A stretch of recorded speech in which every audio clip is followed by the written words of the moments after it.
पांडवों का द्रौपदी से विवाह। राजाओं से युद्ध में घायल और लहूलुहान भीम और अर्जुन मुड़े और स्टेडियम के दक्षिणी द्वार की ओर चल पड़े। वे ब्राह्मणों से घिरे हुए थे जो अत्यंत हर्षित होकर उनकी प्रशंसा कर रहे थे। दोनों भाइयों ने बड़ी मुश्किल से भीड़ को धकेला और अखाड़े से बाहर निकल गए। बादलों के पीछे से निकलते हुए सूर्य और चंद्रमा की तरह दिखाई दे रहे थे। स्टेडियम से कुछ दूरी पर सड़क के किनारे बाकी पांडव और द्रौपदी उनको इंतजार कर रहे थे। उन्हें लड़ाई से सुरक्षित लौटते देखकर सबने दोनों नायकों को गले लगाया और वे एक साथ कुम्हार के घर की ओर चल पड़े। घर पर कुंती, जो पकड़े जाने के डर से अपने बेटों के साथ स्वयंवर में नहीं गई थीं, बहुत चिंतित थीं। सूर्यास्त हो चुका था और उनके बेटे अभी तक नहीं लौटे थे। किस चीज ने उन्हें रोक दिया होगा? शायद कौरवों ने उन्हें पहचान दिया हो और उन्हें मरवा दिया हो, या शायद हिडिंब और बका के मारे जाने का बदला लेने के लिए राक्षस इकट्ठा हो गए हों। कुंती को व्यासदेव के आश्वासन याद थे। क्या महान ऋषि गलत हो सकते थे? जैसे ही कुंती शांत शाम की हवा में बैठी अपने बच्चों के प्रति स्नेह के विचारों में खोई हुई थी, अर्जुन अचानक झोपड़ी में घुसे और पुकारा, ओ माता, हम बहुत बढ़िया भिक्षा लेकर लौटे हैं। बस देखो आज हमें कैसा अद्भुत रत्न मिला है। अपने बेटी की आवाज सुनकर राहत और खुशी से भरकर कुंती ने जवाब दिया, जो कुछ भी तुमने प्राप्त किया है उसे आपस में बांट लो। उन्होंने ऊपर देखा और पाया कि अर्जुन द्रौपदी के साथ उनके कमरे में आए, जिसने तुरंत उनके चरणों में झुककर प्रणाम किया। राजकुमारी को भाइयों की असली पहचान पता चल चुकी थी और वो ये जानकर बहुत खुश थीं कि उसे अर्जुन ने जीता है। उन्होंने वेनरेबल कुरु रानी का सम्मान के उपयुक्त शब्दों के साथ अभिवादन किया। जब कुंती ने सफेद वस्त्रों में सजी राजकुमारी को अपने सामने झुकते देखा तो वो भय से हाँफ उठी। मैंने ये क्या कर दिया? तुम सब स्त्री को आपस में कैसे बांट सकते हो? कुंती ने अभी भी मुस्कुराती हुई द्रौपदी का हाथ पकड़ा और युधिष्ठिर को देखने बाहर गई। मेरे शब्द कभी असत्य नहीं रहे हैं। वास्तव में मैं असत्य बोल ही नहीं सकती। जब अर्जुन ने कहा कि वो भिक्षा लाया है तो मुझे बिल्कुल भी अंदाजा नहीं था कि उसका मतलब इस राजकुमारी से है, और इसलिए मैंने कहा इसे आपस में बांट लो। अतः ऐसा ही होना चाहिए। तो फिर क्या किया जाना चाहिए? कुंती को लगा कि उनके धार्मिक सिद्धांत खतरे में हैं। वो सत्य को सबसे ऊपर मानती थीं। वो कभी मजाक में भी झूठ नहीं बोलती थीं। अपने सद्गुण में कमी के आने के डर से उन्होंने चिंता से युधिष्ठिर की ओर देखा। बताओ प्यारे बेटे, कैसे मेरे शब्द सत्य सिद्ध हों और साथ ही इस राजकुमारी को पाप न छू सके? एक स्त्री का एक से अधिक पुरुष से विवाह करना लगभग अनसुना था। 5 पुरुषों से विवाह करना तो अकल्पनीय था। युधिष्ठिर विचार मग्न दिखे। उन्होंने अपनी मां को सांत्वना दी और उन्हें आश्वासन दिया कि ना तो उन्हें और ना ही द्रौपदी को पाप छुएगा। वो अर्जुन की ओर मुड़े और बोले, प्रिय फाल्गुनी, तुमने इस कन्या को जीता है, इसलिए उचित यही है कि तुम उचित रीति रिवाजों के साथ उससे विवाह करो, पवित्र अग्नि प्रज्वलित करो और ब्राह्मणों का आशीर्वाद लेकर उसका हाथ स्वीकार करो। अर्जुन हैरान थे। ओ राजा, मुझे दुष्टों के मार्ग पर ना धकेलो। मेरी नजर में आपका ये आदेश धर्म के अनुकूल नहीं है। आपके अविवाहित रहते हुए मैं इस राजकुमारी को कैसे स्वीकार कर सकता हूं? निस्संदेह आपको उसका हाथ स्वीकार करना चाहिए। फिर यदि आप आज्ञा दें तो भी मुझसे विवाह कर सकते हैं, और उसके बाद मैं तथा नकुल सहदेव। अर्जुन के सम्मानपूर्ण शब्द सुनकर अन्य पांडवों ने द्रौपदी की ओर देखा। उन सभी को उम्मीद थी कि वह अर्जुन की पत्नी बनेंगी, लेकिन जैसे ही उन्होंने उसकी ओर देखा, पांचाल राजकुमारी ने भी उनकी ओर देखा। सभी भाइयों के हृदयों में प्रेम का संचार हो गया। उन्होंने कभी ऐसी कन्या नहीं देखी थी, मानो उसे स्वयं विधाता ने घड़ा हो। वे विष्णु की शाश्वत संगिनी देवी लक्ष्मी के तरह तेजस्वी थीं। युधिष्ठिर अपने भाइयों के मन को समझ सकते थे। उन्हें व्यासदेव के शब्द याद आए। हालांकि उन्होंने अर्जुन को द्रौपदी का हाथ जीतने की सलाह दी थी, लेकिन ऋषि ने यह भी संकेत दिया था कि द्रौपदी उन सभी की पत्नी बननी चाहिए। यद्यपि यह दुर्लभ था, व्यासदेव जैसे अधिकारी द्वारा स्वीकृत होने पर ऐसा कार्य अधार्मिक नहीं होगा, खासकर यदि यह किसी अन्य उच्चतर धार्मिक उद्देश्य को बनाए रखने के लिए किया गया हो। यदि द्रौपदी उनमें से केवल एक की पत्नी बनती तो यह निश्चित रूप से उनमें प्रतिस्पर्धा और मनमुटाव पैदा करता, और कुंती के शब्द भी असत्य हो जाते। यह एक दैवी व्यवस्था लग रही थी। अपना मन बनाते हुए युधिष्ठिर ने कहा, हम सभी धन्य द्रौपदी से विवाह करेंगे। युधिष्ठिर के शब्द सुनकर सभी भाई प्रसन्न हो गए। युधिष्ठिर उनके पिता पांडु के समान थे।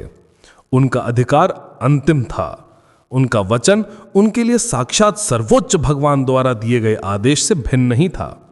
द्रौपदी को निश्चित रूप से उनकी पत्नी बनना था। वे सब अब खुलकर उसकी ओर देख रहे थे और वह लज्जा से नीचे देख रही थीं। जब वे युधिष्ठिर के आदेश के अर्थ पर विचार कर रहे थे, तभी कुम्हार उन्हें सूचित करने के लिए आया कि उनके यहां कुछ मेहमान आए हैं। कृष्ण और बलराम द्वार पर थे। दोनों यादव नायक कमरे में दाखिल हुए और युधिष्ठिर को अपने भाइयों से घिरे फर्श पर बैठे देखा। अपने शक्तिशाली कंधों और सुगठित भुजाओं के साथ सुंदर राजकुमार प्रमुख देवताओं के बीच बैठे इंद्र के समान लग रहे थे। कृष्ण ने हाथ जोड़े और कहा, मैं कृष्ण हूं और ये बलदेव मेरे बड़े भाई हैं। पांडव अपने चचेरे भाइयों को देखकर बहुत खुश हुए। वे तुरंत खड़े हो गए और कृष्ण ने सम्मान में युधिष्ठिर के चरण छुए।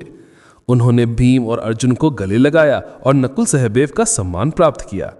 कृष्ण और बलराम दोनों ने कुंती के भी चरण छुए, जिन्हें उन्हें देखकर खुशी के आंसू आ गए। उन सभी ने अपनी अपनी स्थिति के अनुसार उचित अभिवादन का आदान प्रदान करने के बाद पांडवों ने कृष्ण को निहारा। उन्हें आश्चर्य हुआ कि कैसे पूरे ब्रह्मांड के सर्वोच्च भगवान होने के बावजूद उन्होंने मनुष्य की भूमिका स्वीकार की थी और अब वे उनके रिश्तेदार और मित्र थे। कृष्ण ने उनका हालचाल पूछा। युधिष्ठिर ने जवाब दिया, हम सब ठीक हैं ओ कृष्ण, लेकिन बताओ तुम हमें कैसे ढूंढ पाए? कृष्ण मुस्कुराए, आग हमेशा दिखाई देती है, भले ही वह ढकी हुई हो। स्वयंवर में ऐसे पराक्रम पांडवों के सिवा और कौन कर सकता है? ओ शत्रुओं को जीतने वालों, केवल सौभाग्य से ही तुम आग से बच निकले हो। उसी सौभाग्य से दुर्योधन की पापी योजनाएं विफल हुई हैं। तुम धन्य हो। तुम ऐसे ही समृद्धि में बढ़ो जैसे किसी गुफा में आग धीरे धीरे बढ़ती है और चारों ओर फैल जाती है। फिर कृष्ण ने कहा कि उन्हें जाना होगा, इससे पहले कि वे भाइयों की ओर ध्यान आकर्षित करें और उनका भेष उजागर कर दें।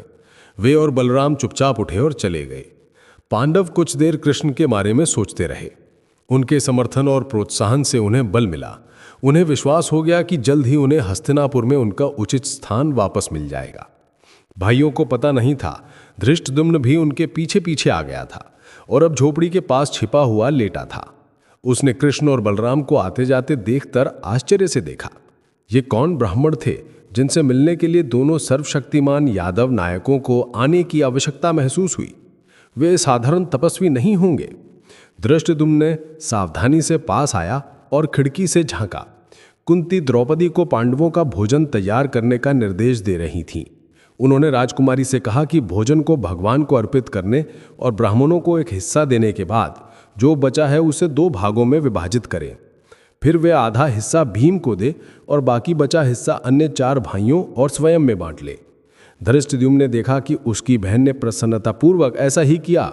उसने भोजन का आधा हिस्सा उस विशालकाय युवक को दिया जिसने अखाड़े में शल्य को पटक दिया था और शेष को दूसरों में वितरित किया। उन सब के खाने के बाद वे नरम घास पर बिछाई गई हिरन की खाल की शैया पर सोने के लिए लेट गए। उनके सिर दक्षिण की ओर थे।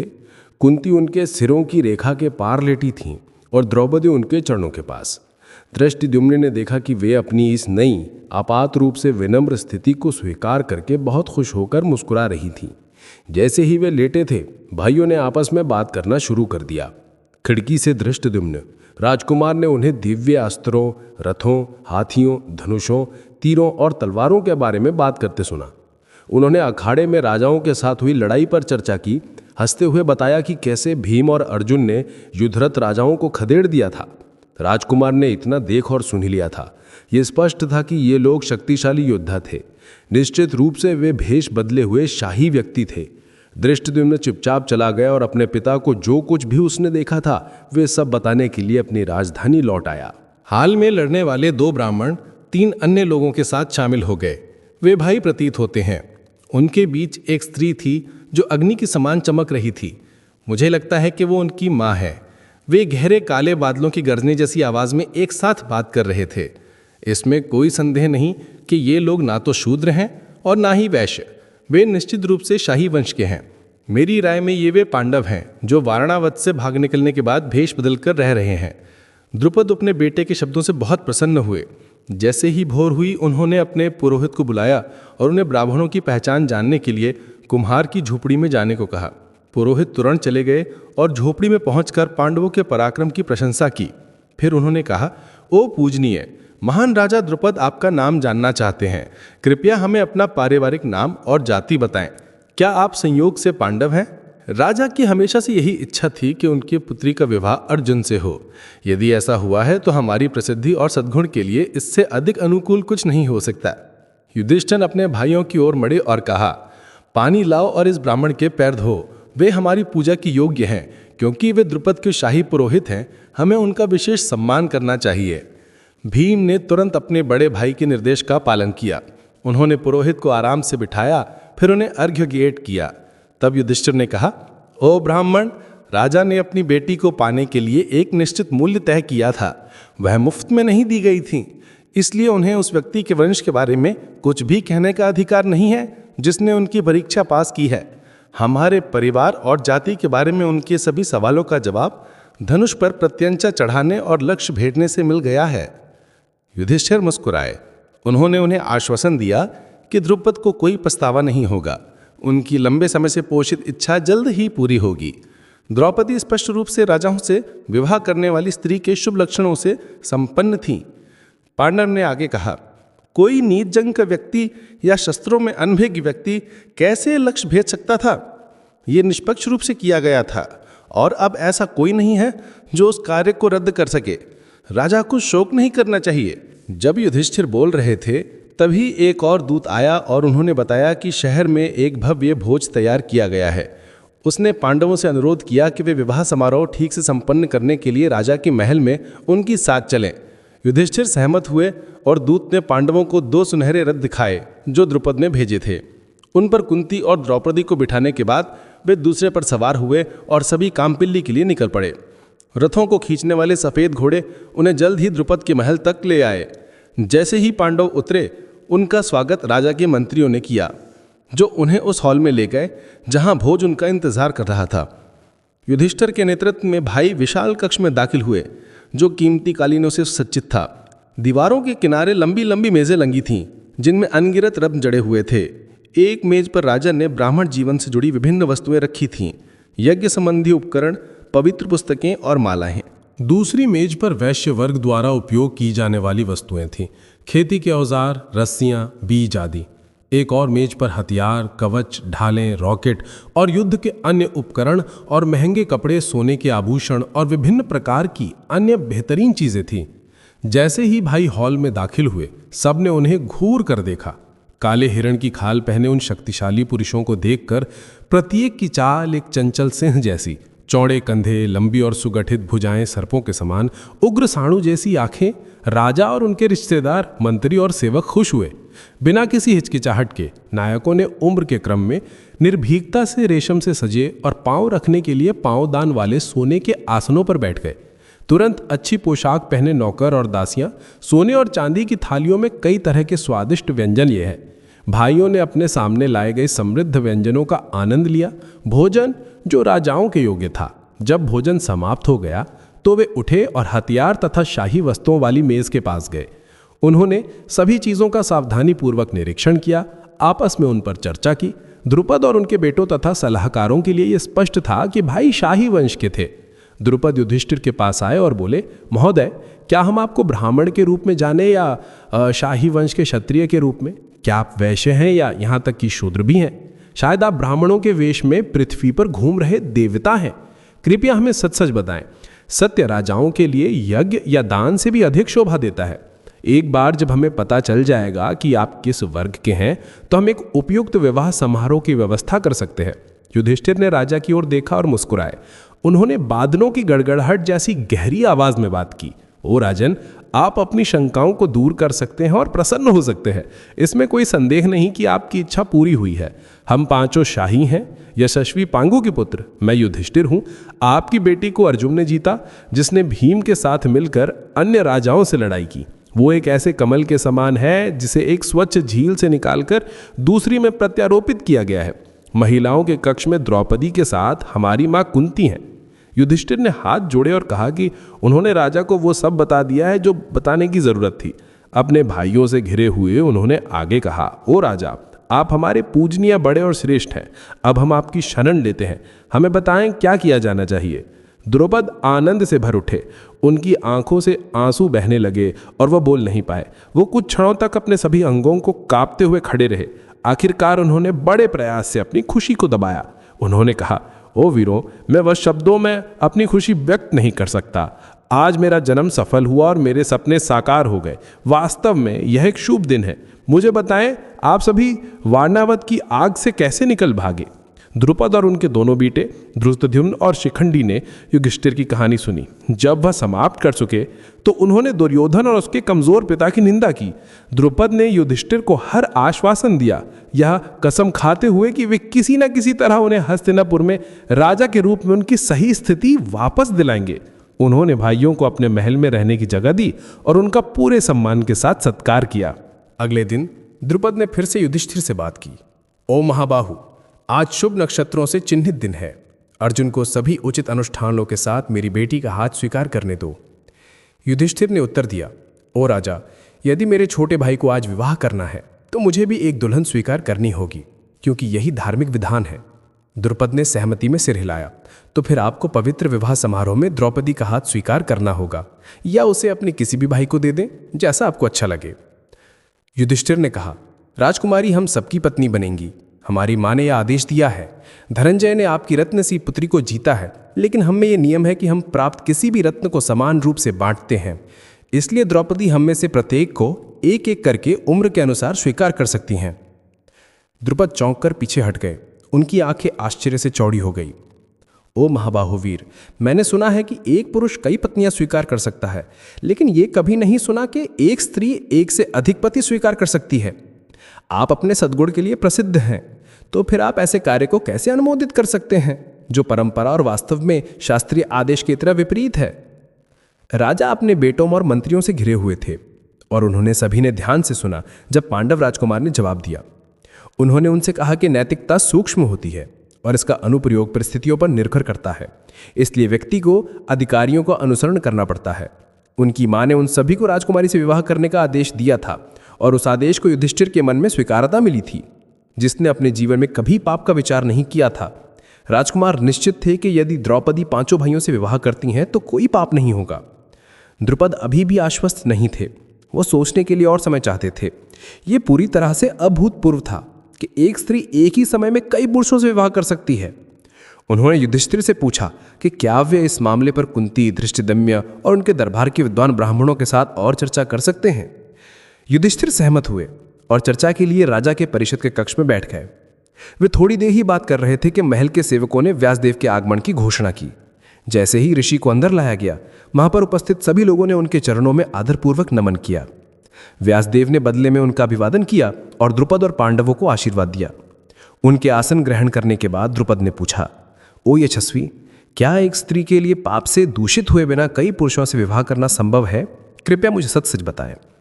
व्यासदेव ने उत्तर दिया कि ऐसी प्रथा निश्चित रूप से वेदों के निर्देश और परंपरा दोनों के विपरीत थी। यद्यपि इसे पुराने युगों में अपनाया गया था, लेकिन ये लंबे समय से चलन से बाहर हो गई थी। ऋषि ने द्रुपद और युधिष्ठिर की ओर देखा और उन दोनों से उनकी राय पूछी। द्रुपद ने अपनी शंकाएं प्रकट की। वे कोई रास्ता नहीं देख पाए कि जिससे पांचों भाई द्रौपदी के पति बन सकें। इसका मतलब ये होगा कि बड़ा भाई अपने छोटे की पत्नी के पास जाएगा। शास्त्र के अनुसार यह अपनी बेटी के पास जाने के समान होगा। युधिष्ठिर ने उत्तर दिया कि उनके हृदय में, जो कभी पाप की ओर मुड़ नहीं सकता, प्रस्तावित विवाह के बारे में कोई संदेह नहीं था।